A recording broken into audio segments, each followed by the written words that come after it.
Hello, my lovelies. Just a quick one. I've just noticed that Dan G's channel seems to have vanished from YouTube. You know, Dan G, the total embarrassment to Liverpool and alleged reform characters. Well, it's not surprising if his channel has been taken down. Now, he'll start blaming someone else, and most probably he'll have Sean Atwood on, claiming, no, Darren G's been taken down by sinister forces. You know, when it's not sinister forces, he's been taken down because he's a mouthy, violent thug in his videos who just keeps on threatening people and says the most horrendous things about the partners. So he's gone, but you know what? He always shows me, Dan G, proves one point. People who want to be conned and fooled. You'll see people who follow him. I don't know what the hell they see in him and support him, throw money at him. And what has he done? What has he actually done? Only produce a few leaflets and hands them out. That's it. That's it. But people somehow think he's some great inspiration. I'm sorry, if Darren G is an inspiration of a reformed character, I hate to see someone that isn't a reformed character. But he'll see this as people taking him down and all that. It isn't. YouTube won't tolerate very long people who are making threats and going on like he does in his videos. Anyway, I was talking about him in me live last night, so here's a clip from it. Let's see. Did you just see? Oh, yes. I left a comment. What it was, Karma Corner, who absolutely adores me, one of my biggest fans. Oh, he's a right bunny boiler around me. He loves me, adores me. He adores me. He did a video about Danji. He actually left a comment on us.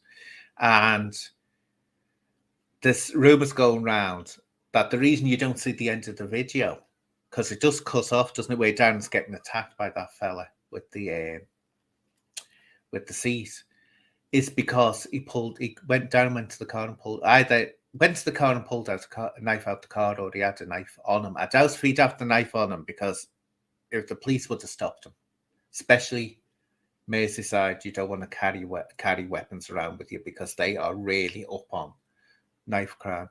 That's one of the passions since Ben Hogan-Howe was the chief constable there. When I was there, he was chief constable. When I was there, Bernard Hogan-Howe, and he was passionate about ending knife crime. But he was supposed to have pulled out a knife, and that's why you don't see the end of the video. Karma Corner asked him, "Did you?" And Darren just blocked him straight out.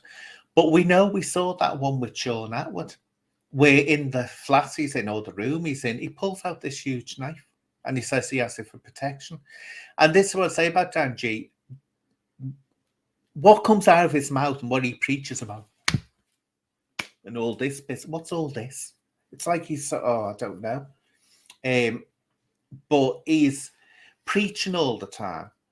But what he's preaching about, he's doing. He goes on, don't do drugs. We know he's doing drugs. You see him high as a kite.